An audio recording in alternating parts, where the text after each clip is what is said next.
For many years, most countries followed one simple rule. Their paper money was backed by gold. In theory, anyone could exchange paper bills for a fixed amount of precious metal. This became known as the gold standard. It gave people confidence that paper money represented something real. But as the world became more connected, wars became larger, and economies became more complex. Maintaining that promise became increasingly difficult. Governments needed more flexibility than gold could provide. Eventually, many countries began moving away from the gold standard. It was one of the biggest turning points in financial history. Money was about to change again, and the next transformation would be even more surprising. The coins in your pocket would slowly become pieces of plastic, then invisible numbers on computer screens, and eventually, something that exists only as digital code. By the late 1900s, something remarkable was happening. People were carrying less cash. Instead, they were carrying small pieces of plastic, credit cards. Then came debit cards. With a single swipe, people could buy almost anything without touching a single coin or bill. But here's the surprising part. No money actually moved during that swipe. Instead, computers updated numbers inside banks. Money was becoming invisible. As computers spread into homes and businesses, banking changed forever. People no longer needed to visit a bank branch. They could check balances from home, pay bills online, transfer money across the country in seconds. Soon after, smartphones put an entire bank into everyone's pocket. Today, millions of people buy groceries, pay rent, and split restaurant bills without ever seeing physical cash. For many people, money is now just numbers on a screen. But here's where it gets really interesting. If most money already exists, only as digital numbers, who controls those numbers? The answer is simple. Banks. Whenever you deposit money, the bank keeps track of your balance in its computers. When you make a payment, banks communicate with each other and update their records. The entire financial system depends on trusted institutions keeping accurate records. And for decades, that system worked remarkably well. But not everyone was satisfied.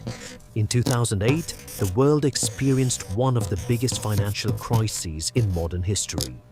Major banks failed, housing markets collapsed, millions of people lost jobs, homes, and savings. Confidence in the financial system was shaken. People began asking a new question. What if money didn't need banks at all? What if people could send money directly to each other, anywhere in the world, without a middleman, without asking permission? Just months after the financial crisis, an anonymous person, or perhaps a group of people, using the name Satoshi Nakamoto, introduced a completely new idea: Bitcoin. Unlike traditional money, Bitcoin isn't printed, it isn't stored inside a vault, and no government controls it. Instead, Bitcoin exists on a technology called the blockchain. Think of it like a giant digital notebook. But instead of being stored in one building, identical copies exist on thousands of computers around the world. Every transaction is recorded. Once recorded, changing it becomes incredibly difficult. That makes the system transparent and secure. Instead of trusting one bank, people trust mathematics and computer networks. It was one of the boldest experiments in financial history. But Bitcoin also introduced new challenges. Its price could rise dramatically, then crash just as quickly. Some people saw it as the future of money. Others viewed it as a risky investment. The debate continues today, and Bitcoin wasn't alone. Thousands of new cryptocurrencies soon appeared. Some promised faster payments, others focused on privacy.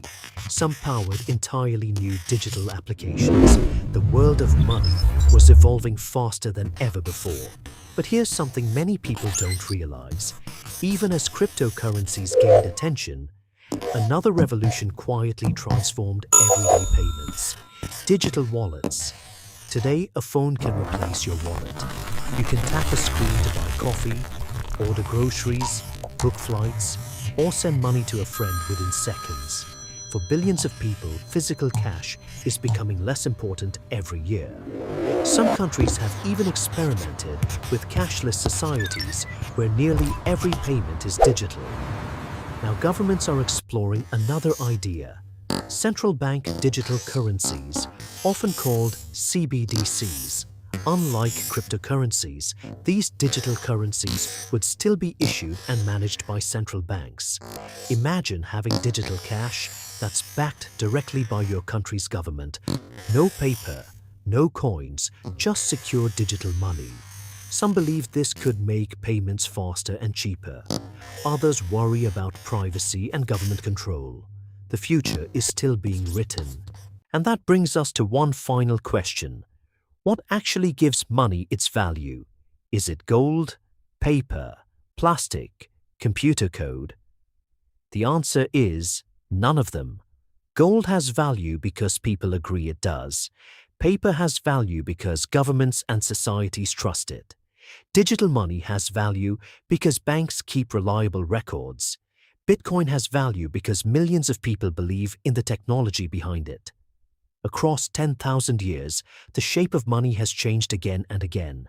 We traded cows, shells, salt, gold, silver, paper, plastic, and now invisible numbers traveling around the world at the speed of light. But one thing has never changed. Money works because people believe it works. Trust has always been the world's most valuable currency. Every payment you make, every salary you receive, every online purchase, every investment, they're all built on the same invisible foundation that began thousands of years ago: human trust. The history of money isn't just the story of economics, it's the story of civilization itself, because every time humans found a better way to trust one another, the world became a little more connected, a little more prosperous, and a little more extraordinary. And if history has taught us anything, the next chapter of money has probably already begun.